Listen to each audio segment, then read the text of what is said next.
What up, team? I want to make this video. As we know, we're going to be posting videos on here.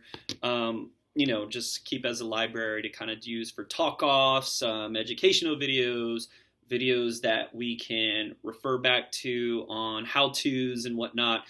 This video I think is needed right now. I think a lot of us have been taking listing appointments lately. So, want to make this video specifically regarding when you get a lead that wants to sell their house. Right? I know we've talked about this in our team meetings and done a little bit of role playing, but now we got a video to kind of refer back to, right?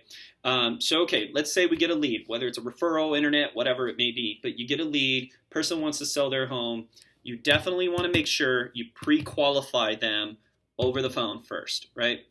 So pre-qualifying looks like, hi, you're making the call, right? You're calling in the person, or maybe they're calling you, regardless, in or out, but you're getting on the phone with them, right? So of course you introduce yourself, you talk about who you are, what you do. You always want to build, if it was a referral, you want to kind of build that platform on the aspect of at least saying like, oh yes, I got to thank Mr. Mrs. So-and-so for passing you to me. That's what my business is built off of, is referrals. So that way you can kind of give reassurance that you're legit and you're good at what you do. So again, let's just dive into real quick. We're talking. I got the other person on the other line. The first basic questions that I want to ask is, how soon are you looking to put your home on the market? So you go off of that, right? See what their time frame is. Also, you find out what their motivation is, right? If they say, we're still thinking about it, or we're not too sure yet, or sometime this year, that way you can gauge their motivation, right? So of course you want to ask, okay, so how soon are you looking to put your home on the market? What type of updates have you done to your home? Now, in most cases, homeowners tend to think that you're referring to carpet, carpet, new flooring, whatever it may be. Yes, those are great features. Those are going to add the selling aspect, right?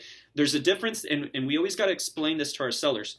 There's a difference between sell appeal and something that actually increases in value, right? So you want to ask questions like, how old is the roof? How old is the AC?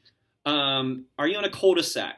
Do you have a pool, right? Do you back up to a green belt? Do you back up to a busy road? Things like that. You want to figure these out so that way when you're running your comps, you have all this information already before you even meet with them in person. Number one rule about taking a listing appointment. Number one rule. Never do this. Do not ever tell them over the phone a CMA report. Right? Don't ever tell them what they think that they can get, or what you feel confident they can get for their home. We always want to walk the property first before you give a value estimate. Don't ever do that, ever, right? You always want to get to walk the property first before you give a value estimate. I'm telling you right now, you will just set up yourself for failure if you do that over the phone. Get yourself in front of them. Not only that, so you can win them over in person, build your Ford, family, occupation, recreation dream, build the rapport, get familiar with them, create an established relationship with them, and then go through the numbers with them in person, as well as because you've already accounted for the home. A lot of times they don't tell you that the home needs a lot of work, or the home is very, it's a fixer-upper, right? They've been living there for years, so there's a good chance that they're not going to tell you these things because they don't naturally think like we do as the professional, right? So don't ever give them the value over the phone. I'll slap you on the hand if you do that. So, but again, so pre-qualifying the seller, right? So we asked that question already of how soon are you looking to sell your home or put it on the market? What type of updates have you done to the home, right? If I was the buyer, and this is you telling the seller, if I was a buyer looking to buy your home, what would you pitch what would be your sales pitch? What are your biggest selling points of your home that you feel highlight your home, right? You want to listen and gauge for what they're going to tell you on that, right? The number one question out of this conversation over the phone with them is, what do you plan on doing when you sell your home? I'm telling you right now, if you don't ask this question and you wait till you do it in person, or you wait until they bring up your commission, how much you charge in commission, you're going to leave money on the table. I'm telling you right now. So don't forget to ask that question. what do you plan on doing once you sell your home? Are you looking to purchase another home here? Are you going to be upsizing, downsizing? You want to know those answers before you meet with them in person. So that way you have a game plan set up as to what you're going to offer or propose to them, right? If they plan on purchasing a home where they're going to go up in price, then now you've set yourself up for a move-up program. Right? Now, I'm not telling you that you need to slash your commissions, but I'll be honest with you. I will definitely entertain the idea of reducing my commission to sell their home so long as they use me to purchase their home, so long as they're purchasing a higher priced home, right? Now, if they're downsizing, I might not be willing to reduce my commission, because the last thing I want to do is reduce my commission on a $300,000 home where now they're downsizing to a $100,000 home. Right? There's going to be a lot of money left on the table, and for what? To take a smaller commission? Don't do that. So, excuse me, almost burped.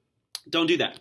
So always make sure you ask those questions ahead of time, right? If they're relocating out, that is still an opportunity for you to get paid on it by doing a referral fee, right? So ask that question too. Oh, okay, where are you moving to? Oh, we're going to be moving to California. Oh, cool. What part of California? Oh, we're going to be moving to Los Angeles. Oh, nice. That's a beautiful city. I've been there before. I love it over there. The food is amazing. People, not so much. But right, you're establishing this funny conversation with them to build that rapport. But guess what? Now you can also throw in there, you know what? I network with a lot of top agents around the country. What you're doing is two things right there. You're telling them you network with a lot of top agents around the country. You mastermind with a lot of top agents around the country, to where now they're already thinking, oh, shoot, he's a big deal too. If he knows top agents in other cities, that's telling me I'm working with the right guy. Right, so I'm telling them I network and mastermind with top agents around the country, and I guarantee you that if I go through my network, I can find a top producing realtor that's going to help you get a great deal out there in Los Angeles. Would you like me to get you some contact information on that for a referral out of that?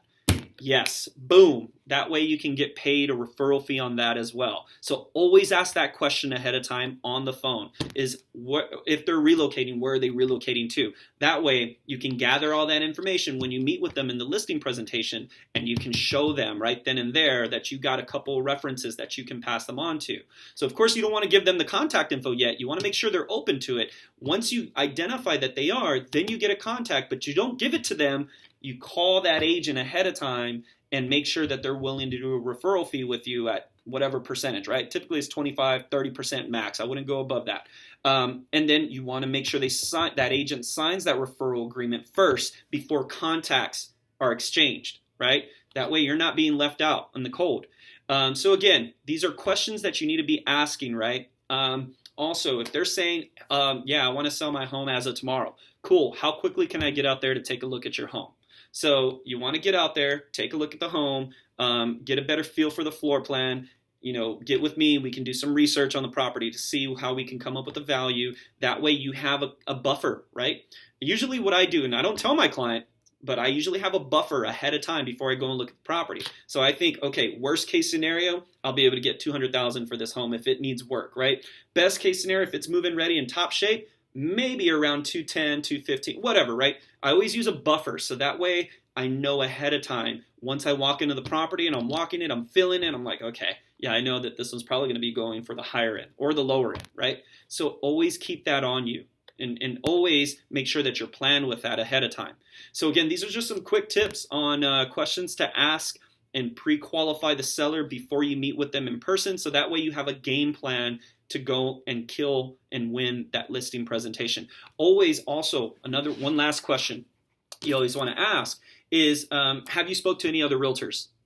If they say yes, then you want to find out who those realtors are. Always ask. Oh, okay, if you don't mind me asking, I just like to know who my competition is.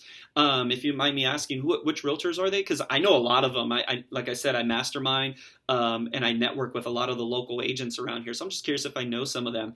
What you're looking for, and they might not be willing to share that with you, but if they do, and in most cases when I've asked, they give me the information.